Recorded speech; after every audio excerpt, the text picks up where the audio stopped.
So, welcome back from lunch, everybody.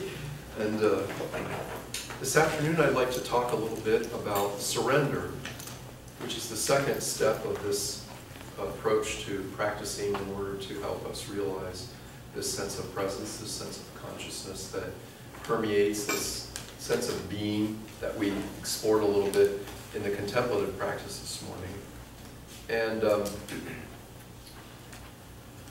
so we're coming at presence from some different angles here. So the first way we came at it through the contemplative practice was by having a time set aside to withdraw, and to withdraw our awareness that we're mostly focusing in sensory experiences of seeing, hearing, tasting, touching, smelling, feeling, all those kind of constantly arising and ceasing human experiences that make up what we call our life as a human being.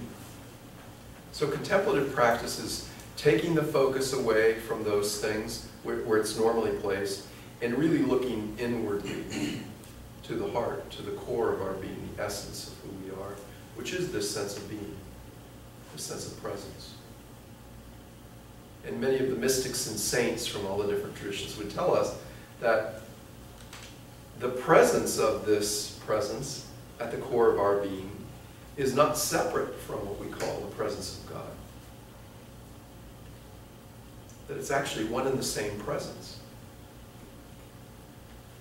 And seeing that directly in a very comprehensive, full, abiding way is self-realization, or you could say God realization, if you want.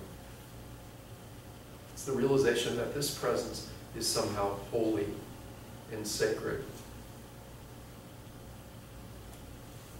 So that's one approach to this, and that's a very direct approach, that practice. And I think really, if you really read what writing we have of Ramana Maharshi, where he talks about Atma Vichara, the Tamil word, which means self-scrutiny or self-investigation. Is, I think, more accurate than self-inquiry. Self-inquiry is okay. It's often translated that way. But I think for many people that conjures up in their idea the concept of sort of going off and sitting quietly by yourself and asking yourself, who am I, over and over again. And in fact, I did read when I was first heard about Ramana Maharshi back in the 80s, when I was a young monk in Yosemite, and I saw his picture in the library, this guy with these luminous eyes sitting in this kind of like a diaper, kind of Gandhi-esque kind of outfit. And I was so struck by the visage, by the face, you know, and I thought, oh, who is that? And I asked Father Bede, who was the librarian, who is that man? I didn't immediately think he was Indian. He kind of doesn't look classically Indian. He's very, very light. He almost, I don't know, you can't really place what sort of nationality he is. At least I couldn't when I first saw him. He looked like he was in kind of Indian garb, but or what little he had on. But I didn't really immediately think that he looked Indian. And I asked Father Bede, the librarian, he said, oh, he's some Hindu saint from South India. He said, I can't remember his name. And then he came back and he had a little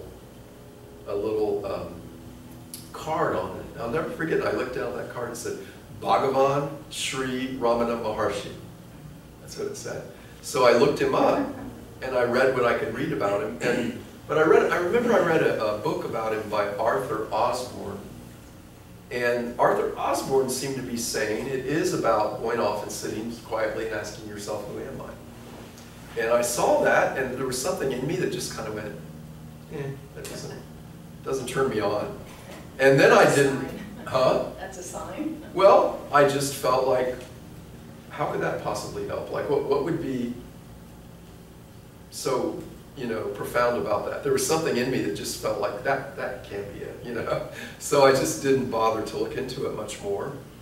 And then fast forward like a long 20 years or something, 25 years, and I was in Montreal and I came across this little book in French, Who Am I?, which was essentially this little pamphlet that had been written based on little snippets that Ramana Maharshi had written down at the behest of one of his disciples early on when he was still in a cave. And it was about self-inquiry. And when I read that, what I got was, oh, it's not sitting around asking yourself, who am I? It's about looking to the very core of your heart and feeling that sense of I amness, of beingness in this moment, and just directing your attention to that. And that's when I got a kind of little connection, aha kind of connection in my mind. And I thought, well, that's essentially what contemplative prayer amounts to. Looking at the presence of God in your heart, which these people in the Hindu tradition would say that's Atman, that's God immanent, that's God in the heart. So I thought, well, that's interesting that there would be a correlation.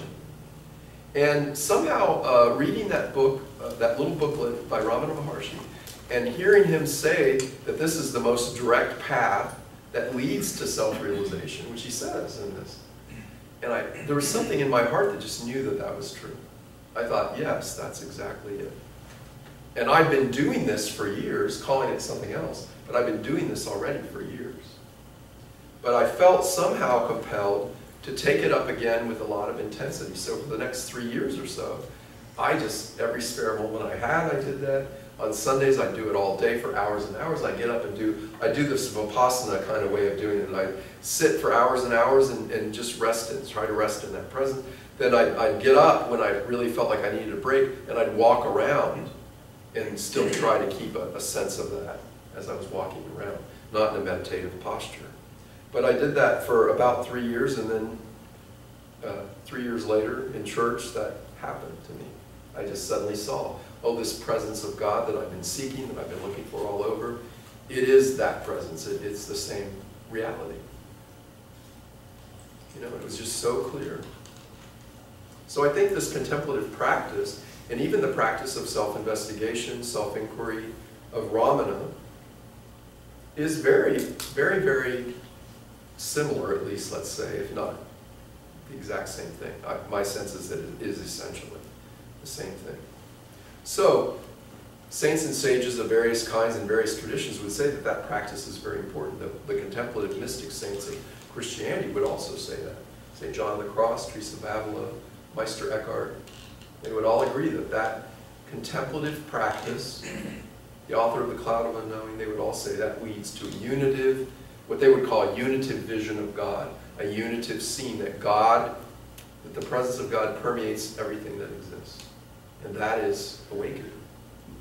It's so interesting that in spite of all these mystics that were forerunners of different churches even, that they still put it out in the end.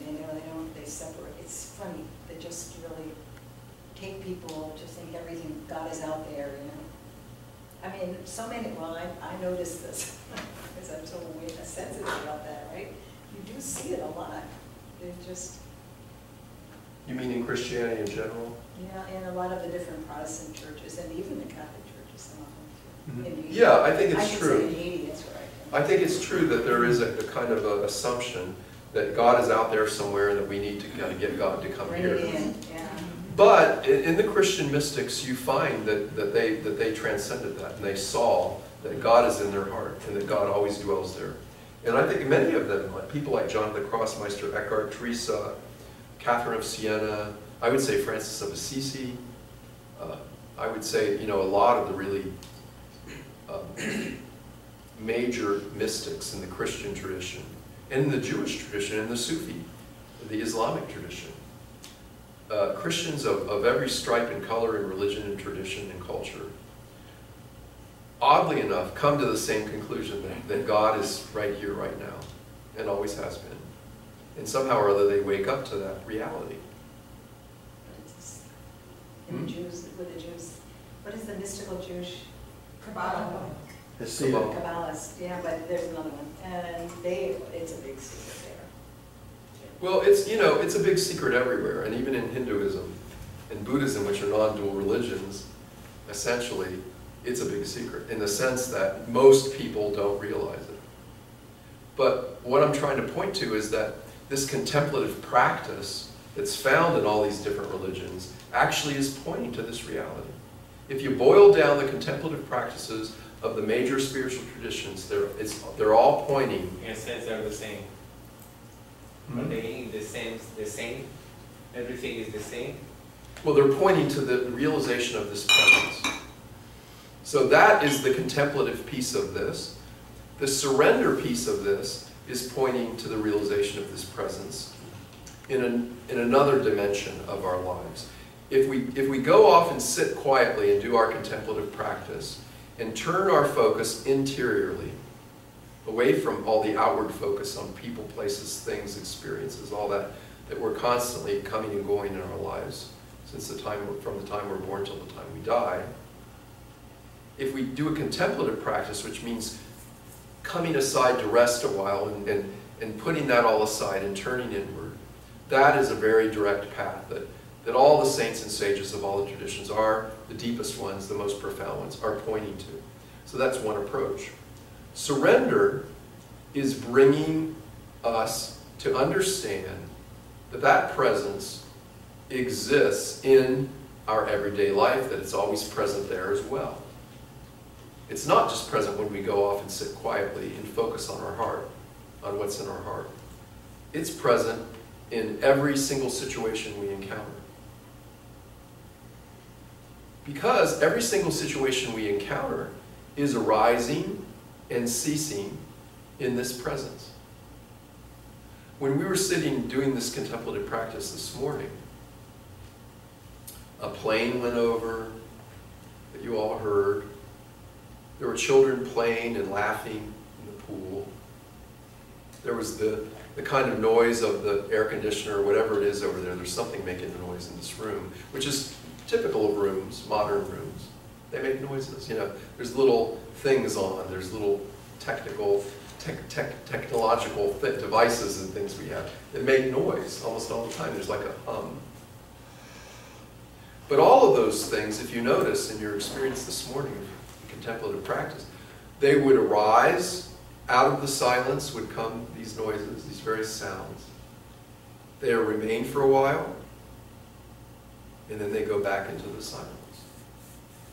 And in fact, the silence of presence, that silent presence is simply present, is always present even during the noise.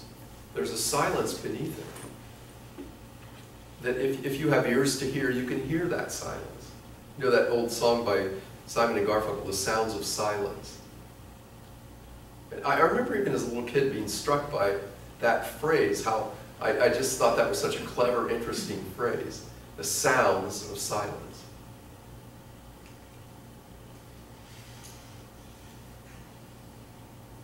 That even silence, that even in the midst of noise, there is silence underneath them. Because if there weren't, you wouldn't even be conscious of the noise. In order to be conscious of anything, there has to be a kind of contrast, doesn't it? In order to see anything. If the whole world were red, there'd be no such thing as red or color. You know, because there'd be nothing to contrast it to. You couldn't say, well, this is red, if everything were red.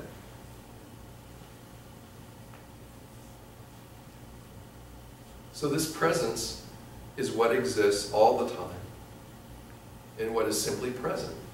And as I said before, to describe the sort of quality of this presence, it doesn't grasp, it doesn't push away. It's simply present to whatever comes. It's simply present to whatever goes. And one comparison to this presence that is a good analogy, I think, is the space in a room. You know, if you look around this room, if you asked anybody here to look around this room and then describe the room, the description you would most likely get from the vast majority of people would be all the objects that are appearing in the space. You know, including the walls and the glass windows and doors, and all the people and the chairs and the carpet and the furniture and the camera and pictures on the wall, and a little kitchenette area and so on. You'd hear all this detailed description of all the objects appearing in the space. But what is this room mostly made up of? Space. And physicists will even tell us that these solid, clunky bodies that we see here that we think are so solid and sort of concrete are mostly space. There's more space in this body than there is actual material.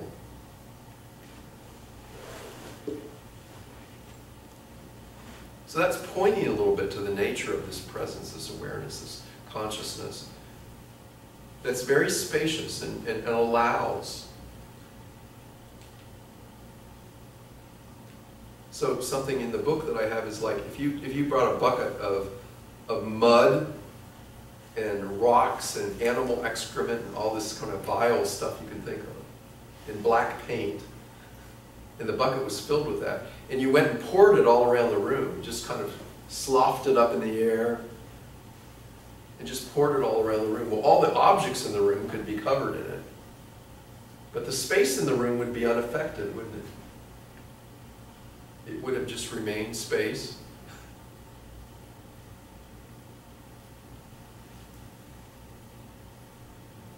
That bucket of black, tarry paint and mud and rock and animal excrement or whatever is in there would not touch the space. It would be here, the space would receive it without commentary, without the golf commentary little man talking. And it wouldn't reject it, because that's the nature of space. It just receives whatever comes into it.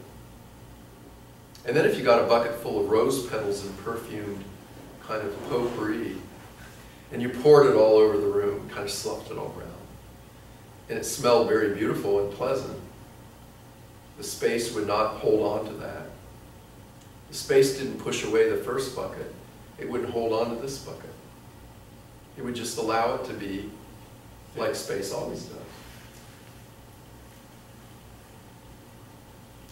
So this presence, this awareness here and now that we're pointing to with the contemplative practice, that is also what surrender points to in a different way.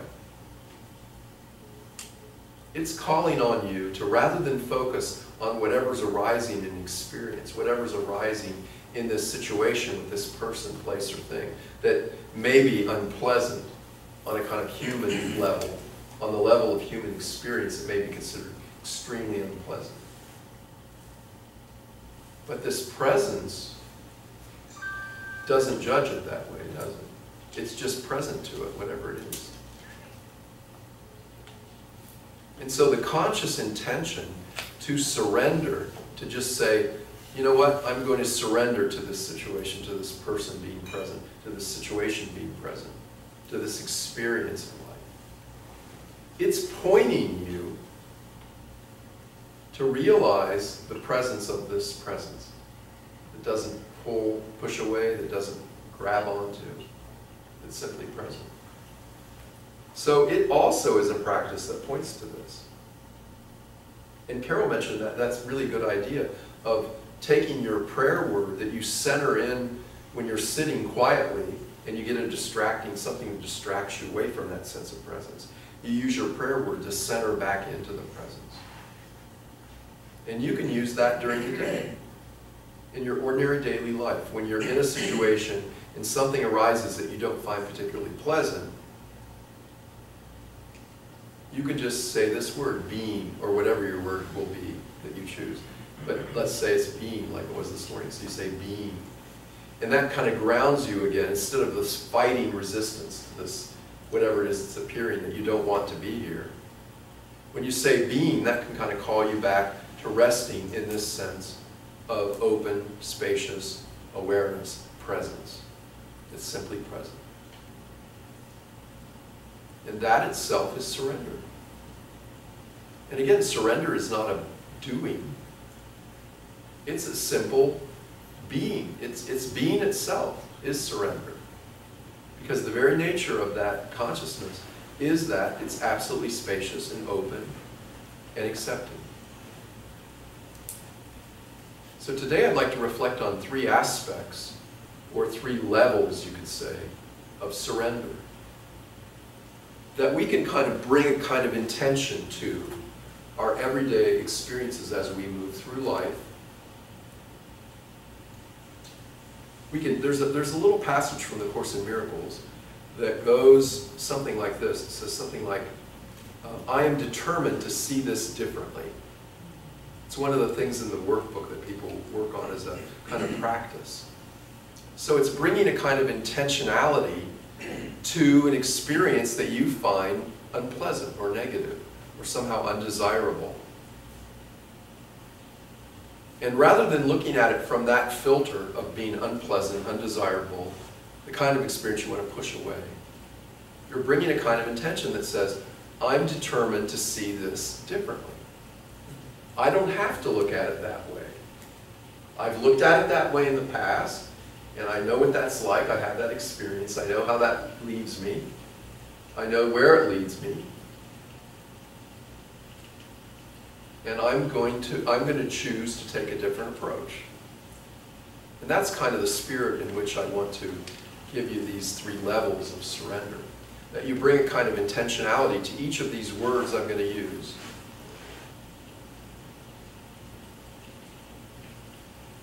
In order to kind of sink more deeply into this presence that we want to awaken to. And not only awaken to and see or glimpse, but abide in. We want to come to a sense of the realization that, yes, this presence is what I actually live in all the time. Because it's always present. So the first level of surrender that I want to look at is what I call allowing what is. So we allow what is. Most of us go through life not allowing what is. You know, we go through life kind of tending to fight what is. So actually, we don't allow anything. Everything will happen no matter what. Pardon me? We are not allowing anything. Everything will happen no matter what. Yeah, whether we allow it or not doesn't really matter so much. But whether we allow it or not matters to how we experience it, doesn't it? Like if you're, you know, and a lot of it is just a kind of conditioned way of going through life that we just take for granted as being the way it is. And so we just go through life thinking that, yeah, that's what you do. You grab onto things that you like and you push away things you don't like. So most of us go through our lives doing that.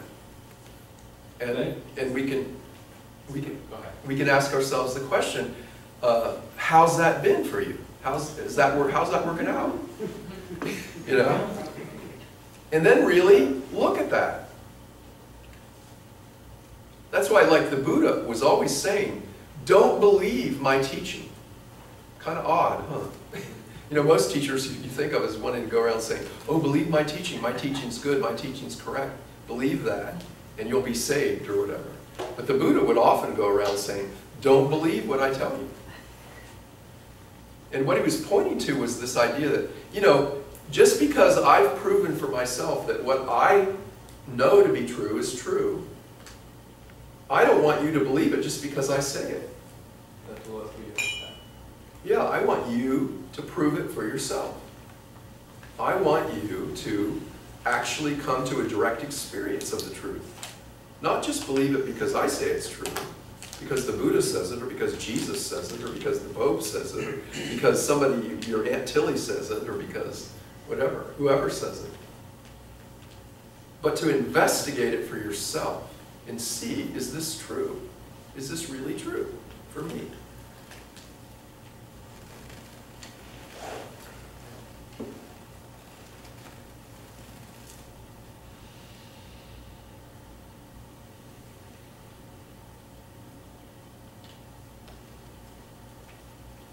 So, we're faced with various situations in life, aren't we? And some of them we like and some of them we don't like.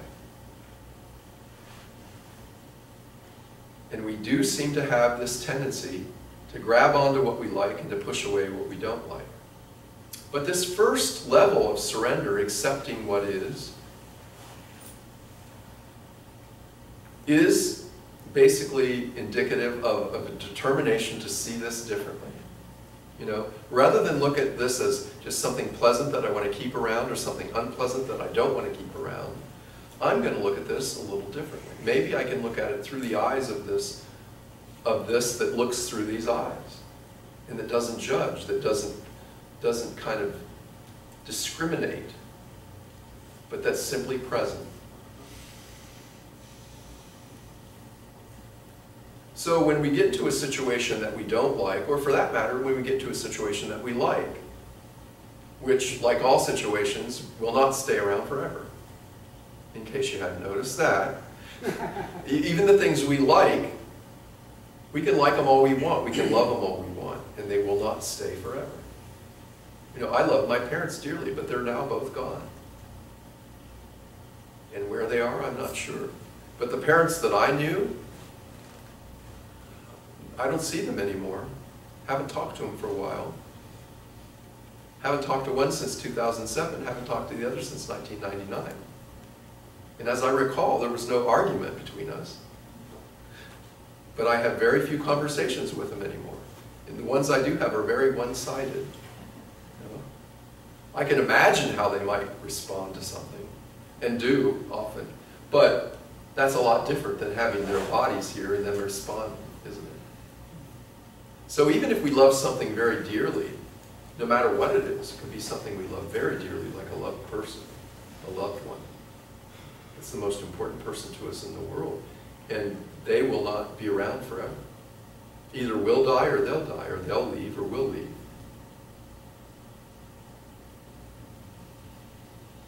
So it's not only a matter of not pushing away what comes. Surrender is not only a matter of accepting what is here, but accepting what isn't also is surrender. Surrendering to the fact that this person you love is now gone.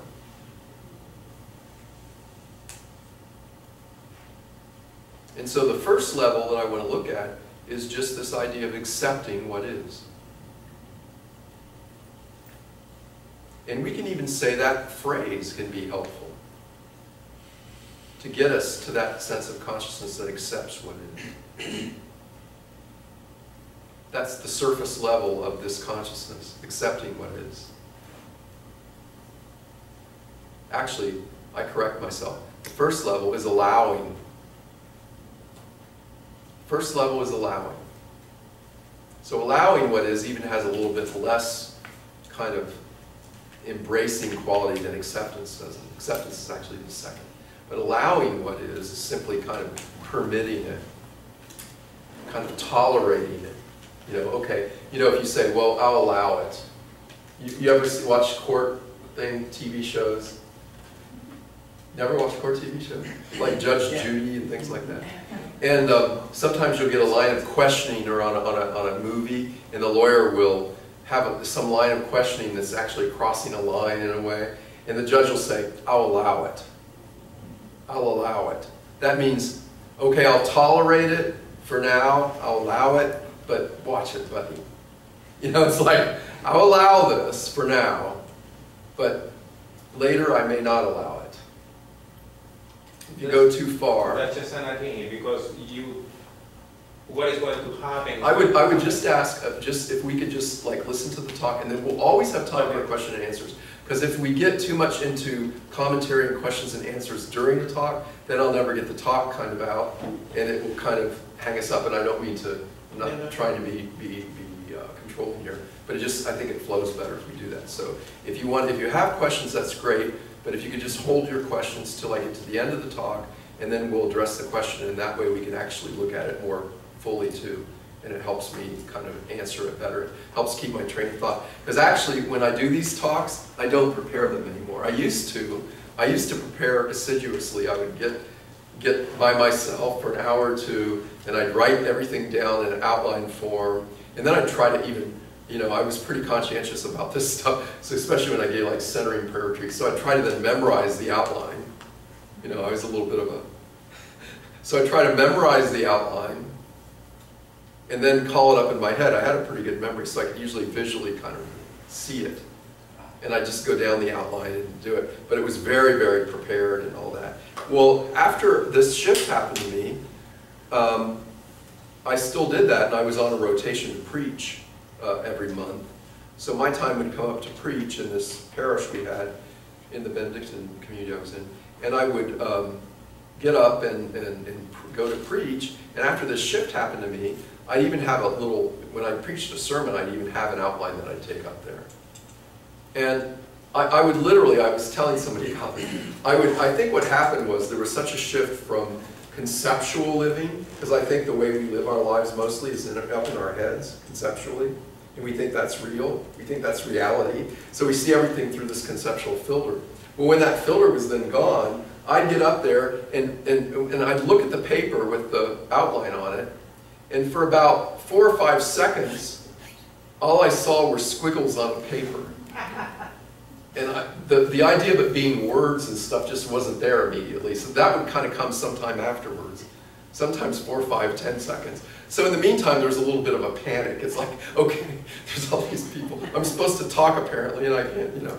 So what happened was, I just ended up saying a prayer to the Holy Spirit and just talking, and then seeing what came, and all kinds of things would come. And my preaching was scads better. People were touched, people were moved, but I never knew what I was going to say. So when I give these talks, I'm in that same mode. So when I get like a big kind of question that just comes out of the blue and like suddenly is there, it breaks the flow of what I'm saying, you know, and then I have to kind of find my way back to the flow while I answer, you know, after I answer the question. So that's the only reason I don't want to be demanding or anything, but just it helps. So anyway, so we're back at this idea of the first level of surrender, which is allowing what is. So even when we come into a situation of some kind that we don't like normally, or the situation of something going away that we really like, which we also don't like, it helps, I think, just to intentionally say, you may not feel it. You may feel light years away from saying this. And that's fine. You know, that's where you're at. You may feel like, oh, I hate this, you know. I hate that this is going away. I hate that this is coming, or whatever it is. But if you just intentionally look at that thing, let this consciousness look through your eyes, and come to understand that this consciousness that's using my eyes, either my physical eyes or my interior eyes, to look at this situation, this person, this thing, that it's absolutely allowing. It allows it into the room, just like the stuff coming into the space in this room. The space allows whatever comes into this room. You could have any person. You could have Pope Francis come in here. You could have a homeless man from downtown Miami come in here. And the space in the room would not have one iota of preference to either one. Either one would be welcome in the space. They would be allowed in the space. So that allowing what is, that's a kind of surface. Let's say surrender is a huge, deep, profoundly deep lake. The surface of the lake would be allowing what is. So you've jumped into the lake and you're kind of swimming around on the surface. But if you want to kind of get a little deeper, maybe do some snorkeling, or even go beyond snorkeling and go a little bit to the middle range of the lake. Allowing what is a surface. Accepting what is even more embracing. It's sinking a little bit deeper into this consciousness. So allowing what is the surface. You're in the lake, but you're not very deep yet. You're allowing, you're permitting. You're like the judge, I'll allow it. I'll permit it. For now, I'll allow it. You don't have to think about tomorrow, an hour from now, the next day, a year from now. It's like, oh, I don't know about that. Maybe when I get there, I won't allow it. But for now, I'm going to allow it. I'm going to tolerate it. I'm going to let it be here. I'm going to let it take up some space in my life.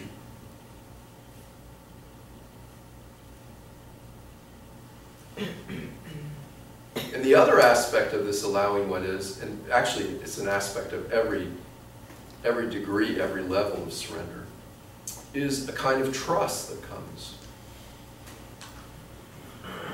kind of sense that life unfolds as it does. It just unfolds the way it unfolds. And even though sometimes it seems like, from a human perspective, that's based on liking and not liking, and pleasant and unpleasant, all those things that we bring to our human perspective.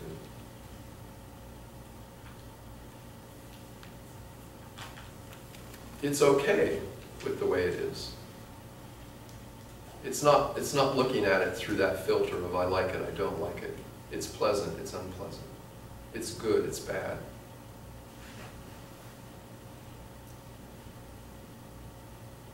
So that's the first level. The second level is this accepting what is, which does feel a little more embracing, doesn't it? The word accepting. You know, if the judge said, I'll accept it, that feels just energetically, doesn't it? It feels a little more embracing. Allowing is tolerating for now. Accepting is more embracing in terms of the time. That, you know, I'll accept this. I'll embrace this. I'll not only allow it, but I'll welcome it in a certain way. And as I was just saying, there's a kind of trust that arises. Now, as a chaplain, I dealt with all kinds of people, and sometimes I'd have to tell people that a loved one died. And sometimes it would be a really difficult situation, you know, like if it was a child, a small child. I remember a small child getting hit by a car. She was in her car, her family car, and they got into an accident. They were hit by a drunk driver, I believe it was. And when the paramedics came, there was a problem. They ended up working on the child at the scene, this little daughter.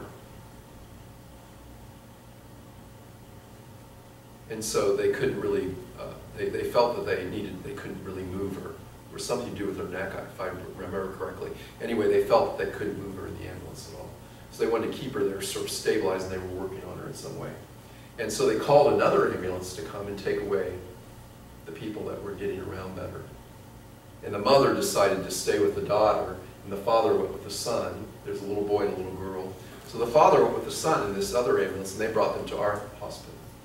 So I dealt with the father and the son, who were both walking around, kind of okay. They had some injuries. I think the son had a broken arm, and the father had a broken collarbone or something, but it wasn't too terribly bad. They were still able to be ambulatory and walk around.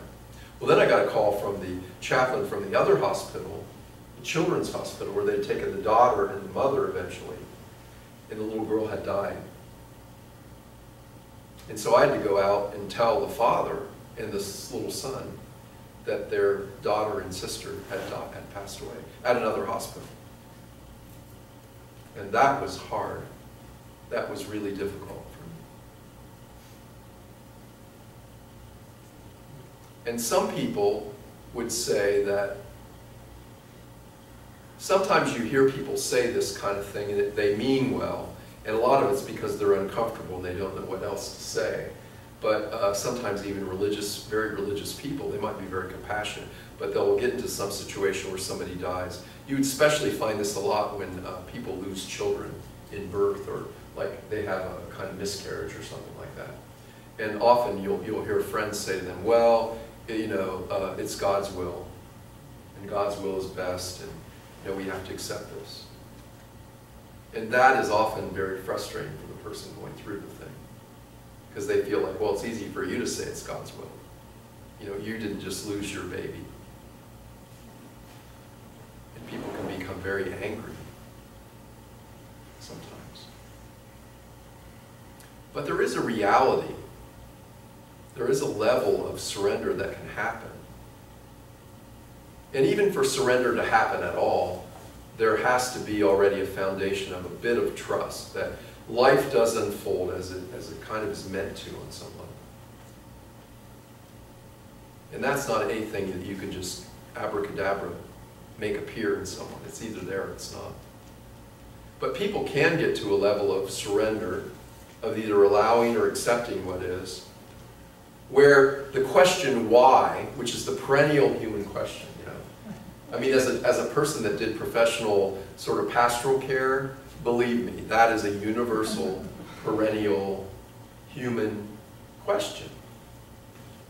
And it's also a human question that's absolutely unanswerable. If you're a human being, which I happen to be. So when people say to you, why? You know, why would God allow this? And I would never say this to a person, but often in my mind, I would think, well, I don't know, I'm not God. So I have no idea why God would allow this. But for me, I've gotten to a point pretty early in life where the question why just wasn't a compelling question to me. There was some sort of trust in me that just was there, that I just always thought, well, God is God, you know, God is love. And I don't know why God would allow this. I don't particularly like it. I remember when I was a little boy, I had a friend, Terry, and he got hit by a car when he was 6 years old and killed. And we went to the funeral home. It was the first dead body I'd ever seen in my life. I was 6 years old. I begged. My mother didn't want me to go. And I said, Terry was my friend. I really want to go and see him. So I remember filing past this casket. And there was this big crowd of people, hundreds of people. You know, a little 6-year-old boy, you can imagine, in Worthington, Ohio, at Rutherford Funeral Home. And all these people in the community were there, you know, because it was a tragedy. They wanted to show some support. And I remember being in that line and hearing this lady in front of us saying, why? She just kept saying, why? And I was just a little kid, but I remember thinking, well, you know, God wanted Terry in heaven, I guess. That was the only thing I could come up with. But I didn't know why. But I didn't feel that was really compelling. I thought, well, if God's God, then God has his reasons, you know. And I don't know what they are because I'm a human being. But I trust that there's some reason there. And I'm not saying to believe that as a belief, but I'm just saying it is possible to get to a kind of level of surrender where that question why just no longer feels that compelling. And it's not that you dismiss that when other people say why. Don't take me that way. I'm not saying that. I'm just saying that it's possible to get to a point where why does not arise anymore as a question. Because there's a kind of trust that life unfolds as it's meant to. So this second phase of surrender that goes a little deeper than the first. The first is allowing. The second is accepting. That level of accepting kind of transcends the why, the whys of life. It's no longer so kind of obsessed or focused on why. So you're going a little deeper yet. And again, it's not a matter of doing something. It's not a matter of creating something.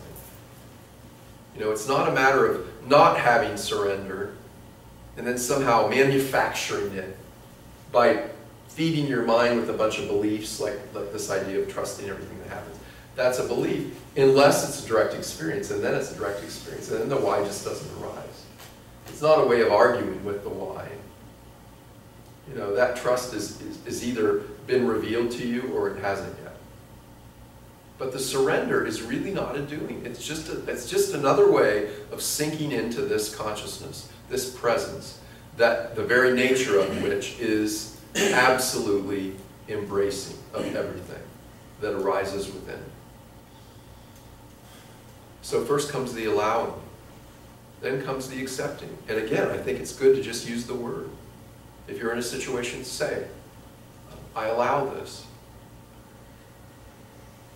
You know, sometimes it's a person right in front of us that we just find annoying or irritating. Or something they do irritating or annoying. And just to say, I allow this. I allow this person. I allow this irritating thing that I find irritating that they're doing. Someone else might not even find it irritating. They might ignore it. But for you, it's irritating. So for you, it might be necessary to just say to yourself, I don't mean to say it out loud to them or anything, but just to say, I allow this right now. Or I accept it. And now the third level of surrender, it's actually the name of a book by this person, Byron Katie, who I mentioned to you. And I remember when I first saw this book in a bookstore, and I just loved the title. And it's called Loving What Is. So that's the third stage of surrender, the third level. That's the professional surrender level. Loving what is. And that Christian mystic I mentioned to you a while back, Julian of Norwich, was a hermit. And she wrote this book called Revelations of Divine Love. And at one point she had one vision where Jesus appeared to her, and he had this little nut in his hand. It was a hazelnut. And she saw this tiny, tiny little nut in the palm of the hand of Jesus. And she said, Lord, that's such a small little thing. What is it? And why do you look at it so tenderly? And why do you cradle it so gently in the palm of your hand? And he said, that little thing is everything that is. And I look at it tenderly and hold it gently because I love it. And my love is what holds it in being. It does seem so small and so insignificant. But I love it, and I love it because it is. That's that unconditional love we've heard so much about. He doesn't love it because it's particularly beautiful, or large, or impressive in any way, shape, or form. It seems quite little and insignificant, but it is. So he loves it because it is. Simply because it exists, because it is.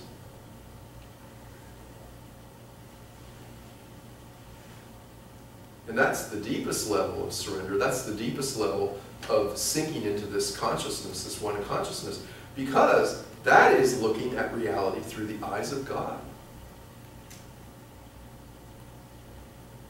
Loving what is. Simply because it is, for no other reason.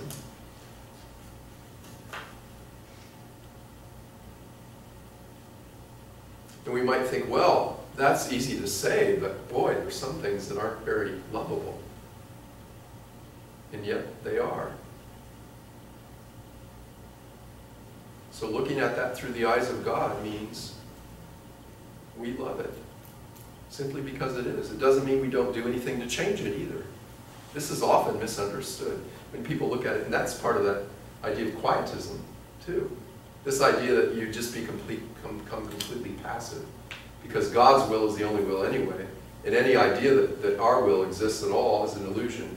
So you just passively accept everything, and by accepting everything, they mean you don't do anything about it. So you have this very apathetic approach to life. So, and you'll find this also like in India and in places, this idea of karma sometimes.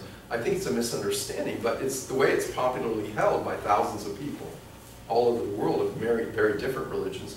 But one thing you find sometimes in Eastern religions and cultures is this idea of karma and destiny and all this, and that's that person's karma. So they pass a poor person on the street that's in this wretched condition and not eating or maybe dying even, and they say, well, that's their karma.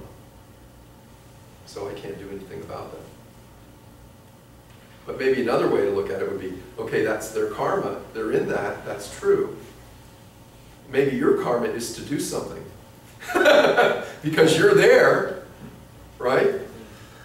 And that person is showing up in your reality, in your world, in your universe. So remember what I said about the nature of this consciousness is that it just responds lovingly, and it just responds in this kind of full-hearted way to whatever comes.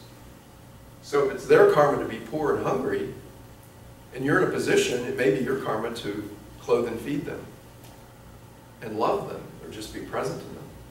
And that feeds them in a certain, that nourishes them in a certain way. So this whole idea of surrender is a very important one, and it's a way of bringing a sense of this consciousness into our everyday lives by having the intention to allow what is on the surface of the lake of surrender, to accept what is, which is a little bit deeper in the lake, and to love what is, which is clear at the bottom of the deep stillness of the lake. So you're at the heart of the lake then. You're abiding at the very core, the very essence of the lake, in this deep place of stillness and peace, of loving what is. And as I say, I think of this often as looking at reality as it comes to us through the eyes of God, which is an interesting way of looking at this consciousness, that this consciousness looks through these eyes, it hears through these ears. So that's God looking through your eyes, God using your eyes to look out on the world, God using your ears to hear all the sounds of the world, and God using your hands to act in the world, as Patrick was sharing earlier, which is the natural outflow of this contemplative resting in God, is to respond to whatever comes. Not only to allow, not only to accept, not only to love what is, but to actually respond to it in some creative way. And the way will come to you, that you'll be inspired, you'll know what to do in any given situation. And sometimes it may be to allow something to the point that you don't act. That's sometimes appropriate, but sometimes it's appropriate to act as well. So while it's important to surrender, to allow, to accept, to love what is, it's also important to understand that that doesn't mean that you don't do anything. That's not what it's getting at. What it's getting at is the ground of allowance, the ground of acceptance, the ground of loving. That's the ground. So you start there at the ground, at the bottom of the lake.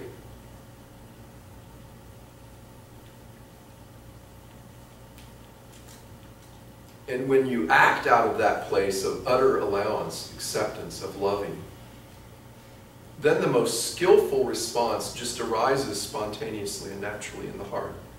You know what to do. You know what the best response is. You just know. It's just obvious. It's like the cut on the finger. It's obvious what you do. And you just do it. You don't give it a second thought. And you don't pat yourself on the back. And you don't look at it as some extraordinary thing. You just do what's the obvious, appropriate thing to do. And so the ground of surrender does not mean you don't act in the world anymore, that you become this passive kind of doormat that just allows everything to walk over it. Sometimes it means standing up and saying, stop. Maybe in as kind a way as you can. Sometimes not in a very kind way. Sometimes in a very direct, very clear way. It's sometimes important to stand up and say, stop. That's enough. You don't do this. And if you do, there'll be consequences to it. And it can be appropriate. But surrender is not in contradiction to that at all. It's a ground. You're starting with this ground of utter, unconditional allowance, acceptance of loving what is. And out of that comes right action, skillful action, as the Buddha would say. So, that's my talk about the practice of surrender. It's limited, of course, because it's just a talk at a limited time. But that, for me, is a really important second tier of living our lives in a way that encourages us to awaken to this sense of consciousness, this sense of presence, this sense of being that we are. It encourages, it creates an interior and an exterior environment in our lives that's conducive to this kind of realization, this kind of awakening. And it's coming at this consciousness, this presence, from a different angle. It's a lot like that idea that I gave you at the beginning about when we try to get into shape, you know. We might eat right, we might get plenty of sleep, and we might exercise. So those are three approaches to encouraging optimum physical fitness and health. And these three approaches that I'm sharing with you, the contemplative practice, the surrender, and then finally, what we'll talk about after we have a break is selfless service. That's another one. It comes at the realization of this consciousness on a different level, seeing it in others, seeing that it's present in every single person or animal or thing that crosses my path. Surrender understands that in one way as far as accepting, allowing, and loving circumstances. And selfless service is that response that I'm talking about, that is not in contradiction at all to surrender. It works hand in hand with it. The skillful means to help people flow out of this surrender. So see how it's connected in a certain way. So that's my surrender talk. And we'll open it for now. If you have comments or questions, it's the time to do it. We'll look at those together and reflect on them. So, and Alejandro, you had one you were going to say. So do you remember it? No. You can. And you don't. We'll come back. We'll probably come back. So, anybody else have any comments or questions? Or I just want to make a comment. I told this to Cam that I have my grandson living with me, and he's 21 and 3 years now, and very egocentric and also very messy. So anyway, when I have to talk to him, I really make sure that I go into the space as much as I can. So because then I don't react to his stuff, you know. And then when I have to tell him, I do. But anyway, so we were having a discussion the other day, and he said, "Oh, you're so passive aggressive."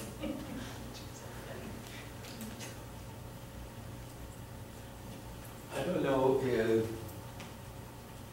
the step allow is the right word to say. Allow is, for me, who we are to allow the universe or the energy flow the way it has to. Acceptance is probably for me the first step. And I feel the same way as you. Acceptance comes with no, on a stronger no, but always with love and kindness, less fears, not suffering, pure love. But allow, just who I am to allow what is going to happen. It is what it is. well, it's just a word, you know. Yeah. It's not the reality of this. Is this consciousness is not divided up into three. But it's a way of kind of understanding that we sequentially sink into this like we would sink into a lake. That there's a surface level, there's a more intermediate level, and there's a very deep level. And that's true of the realization of anything, really.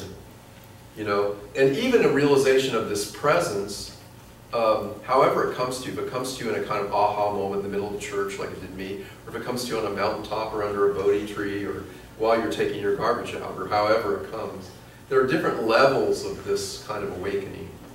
Some levels are more superficial. They're like a glimpse. You see it, and then you don't see it again. And then you might see it and don't see it and see it and don't see it a lot until you finally see it more fully. Or maybe you see it most of the time, but not all the time. You see it in most situations, but every now and then you get a situation that's pretty over the top and you can't quite see it there. And then there's a depth of realization that can happen, even in this like practice of surrender, where you just see it all the time. Where there's just this sense of not only allowing, but accepting and even loving what it is. That there's just this full embrace of reality just as it is. So, you know, if you don't like the word accept, that's fine, just toss it out. You know, there's nothing dogmatic or absolute about these kind of teachings. They're just using words, which is a pure human sort of tool that we have that just very ineffectually points, you know. So I do the best I can to use words that resonate with me for some reason. They may not resonate with you, and that's fine. But it's just trying to point, what it's trying to point to essentially, though, is that there's different depths of realization of this reality or any reality. Yeah. So, anyone else? Yes? Well, I like the first two levels. I actually related to it pretty strongly. Like, something negative happens to you, some people conspire to get ripped off, or somebody dies, or something ends, and you just say, well, okay, I'm just going to look at this and see what happens. And so that's like the most superficial level. And then embracing it, you begin to see that whatever it is, the creative aspect of the universe is coming along and is filling those gaps and is evolving this theme and is replacing this stuff and with new stuff and that you'd have never thought of and you would never have transitioned to Right. if this loss hadn't happened. Right. The deepest level, I don't know. I mean, I don't have too many examples of that, but Well, the I deepest trust level that just it's there. comes when it comes. I see in the middle level, the second level, trust is a key factor. You really trust that Mhm. life and the universe is a creative process and hates a vacuum. So, you know, something's gonna come along and you'll be surprised and hopefully happily surprised. Right. Like I remember in upstate New York, there was a big, they grow a lot of grapes and they would sell to this one big winery company. And one year they bought all their grapes from California, they didn't tell them till the last minute. And everybody was stuck, you know, with their grapes. But the net result was they opened up these small wineries and it's a booming business. Everybody's getting rich. I mean, so it looked bad, but it was great, you know. Yeah. Right.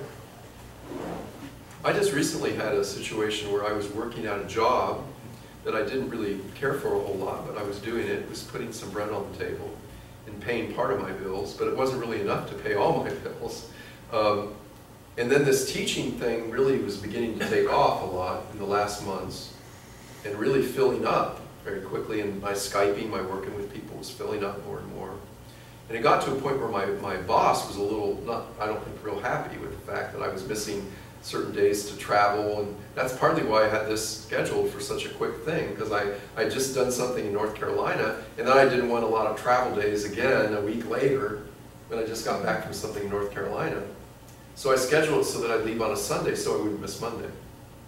But it turns out that about, now it's been a month ago or so, this issue came up, and at one point my boss even said something like, well, it's clear to me that you're not 100% dedicated to this company. So I was a marketing director for a home health agency. He said, so it's clear to me you're not 100% dedicated to this company. So I need an answer from you tomorrow. If you're going to be 100% dedicated to this company, I need to know yes or no. And I said, well, you know, you don't have to wait till tomorrow. Because I can tell you right now that I'm never going to be 100% dedicated to this company. And that's just the reality. And I'm at a point in my life now where I used to by conditioning and by personality type and everything. And you can imagine my background. I mean, I entered seminary when I was 18. I entered Trappist when I was 22. So I was in a pretty conditioned environment where I was supposed to be kind and nice and gentle and so on, and virtuous and so on. And by nature, as a child even, I was a nice kid. I didn't cause a lot of ruckus. I didn't get all angry all the time. I didn't, you know, so my personality type, I was just really nice, not really direct a lot of times. And for sake of being nice, I really wasn't very direct with people. And to a fault, I would say, you know. A lot of times people didn't necessarily know where I stood on things because I didn't want to offend anybody. And I've noticed since this shift, I can be very direct sometimes. And I'm as surprised as anyone in the room when that happens. Honestly, I hear things come out of my mouth sometimes and I'm sitting there thinking, wow, who was that? Yeah, what did you just say? You know, that wasn't very nice or whatever. I still notice there's a tendency to want to put things in a kindest way as possible. But sometimes you can't put something in too kind of a way. You know, sometimes you just have to say something directly and it's not going to be taken well. And that was a situation like it. It was like, well, I can tell you right now. And so I got fired. I've never been fired in my life. I don't think I've ever done anything to kind of merit being fired. But I think, you know, there was a button pushed there. In fact, he didn't fire me himself. He had someone else fire me. So he has his own issues there. But at any rate, I was fired. But it was one of those situations like Mark just described. It was very clear to me right away. It was like, well, okay, you know, I was being a little careful because financially I was struggling in some ways, but I was already making more money doing the teaching than I was in the job. The teaching was paying me more money than my salary was, my job was paying me, but I didn't want to give up the job because it was a nice little security blanket. I had a little more money, didn't have to ever worry about money then because I had the teaching and I had the job, and so I really wasn't struggling anymore to pay bills and things like I had been at the beginning before the teaching really took off much. So I was holding on to that, and I thought about it, and I thought, you know, and this shows like even at the point I'm at now, I think I've seen some things with a lot of clarity, and I feel very surrendered in my life. But even I was like holding on to something a little bit. There was this little remnant of some things like, well, you know, I'd like both. I mean, I like the money I'm making in teaching, but I also like the money that I'm making that's kind of helping balance that out a bit, give me a little extra money so I don't have to struggle. So I was holding on to it, and this image came up of the little eagle in the nest, you know. That the mother comes and feeds the little eaglet, and it gets stronger and stronger and bigger. But it's comfortable in that nest, you know. It's like, yeah, I like this nest, it's cushy. All her eagle feathers are here. The straw, it's warm. The mother sits on us and covers us with her wings. It's pleasant. But then what happens? The mother eagle eventually nudges the baby eaglet out of the nest. So that happened to me. I was like nudged out of the nest. But I thought, you know, I saw right away, I thought, you know, it's time. This is time. This came at a time, it's right for me to do this. But the teaching is more important, and it's taking off, and I need to focus on that. And I can't focus on that without. For example, now I've scheduled 2 longer retreats, 5 and 6 day, 7-day retreats, one of them. And I couldn't have done that before. I wanted to do that, but it wasn't really possible because I couldn't just take off a whole week. You know? So that's an example of how our life can sometimes bring us to a place of surrender, and we're losing something on one level. We're having to let go of something. But like you said, it creates space in our life for something else. It's maybe better. You know, it's an improvement. Somehow it will make things flow in a way that's more conducive to life, to benefiting others, to benefiting ourselves.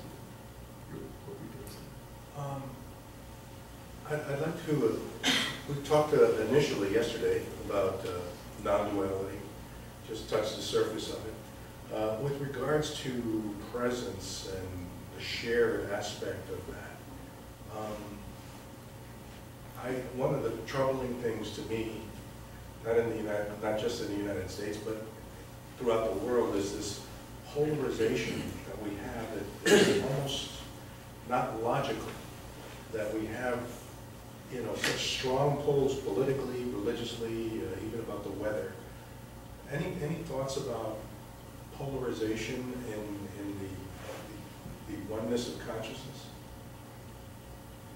You'll have to say a little more because I'm not quite making the connection. So, one of the things that I notice a lot in this country is the blue-red divide that divides people that I love. I mean, I love them on both sides, but whenever we talk about that topic, politics, boom, it's just like a non-logical pull away, and it's almost like to me a spiritual, metaphysical magnetism or electromagnetism where the poles are just, it's just in my mindset, but it's a palpable feeling that I have in conversation with friends and stuff, that there's places you can't go to get an acceptance and a surrender to each other of each other's views.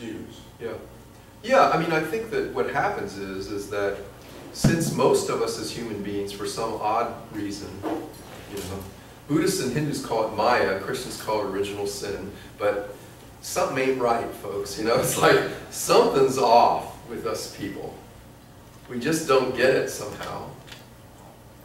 So and I think what it is essentially is we don't get who we really are. We don't get that who we are on the deepest level, who we are essentially, at the very core of our being, is being itself. We don't get it.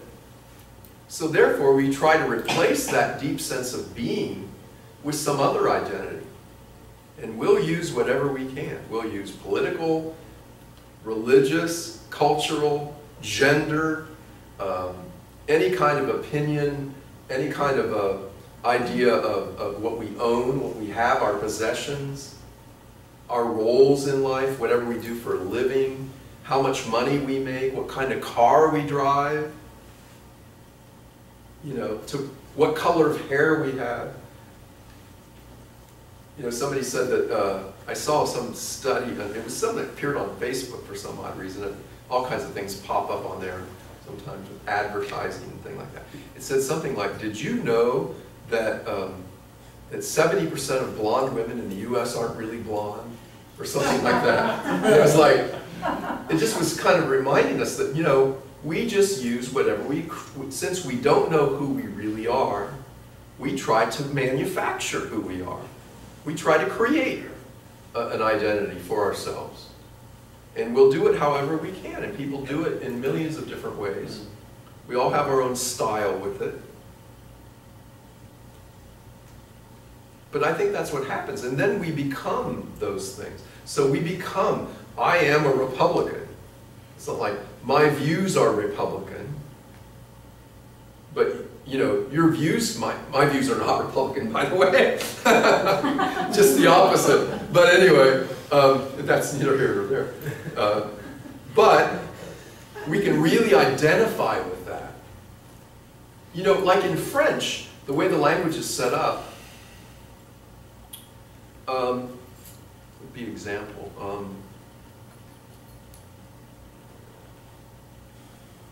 In French, you would say,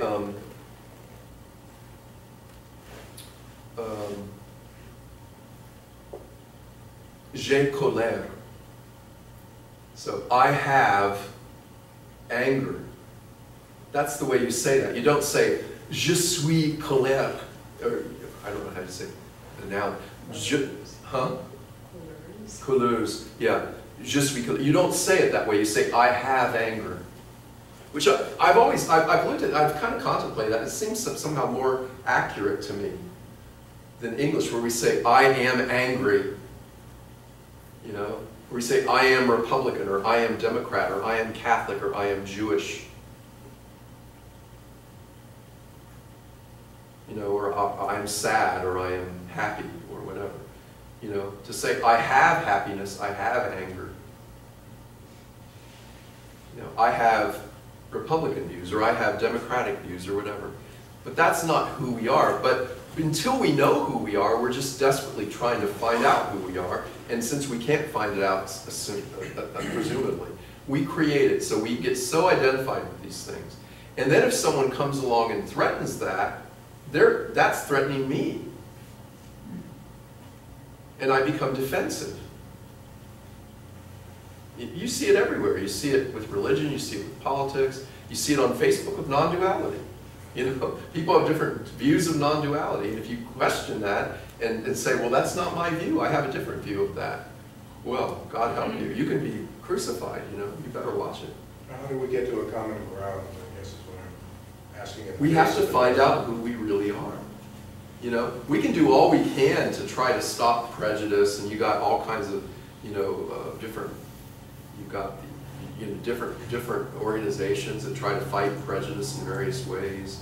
You know, now you've got a lot of the whole gay political activism about the idea of gay marriage, and they're trying to kind of let people know that this is not just, that everybody should be able to spend their life with whoever they want, and no matter what their gender preference or what all that is. And that's all fine, and I'm not saying there's anything wrong with trying to convince people of the logic, because there's a kind of ordinary logic that's in play here that you can see.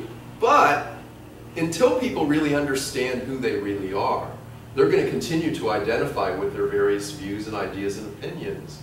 And when those ideas and views and opinions are questioned or threatened in some way, they're going to take it personally, and they're going to fight back. And they're not going to be very amenable to changing their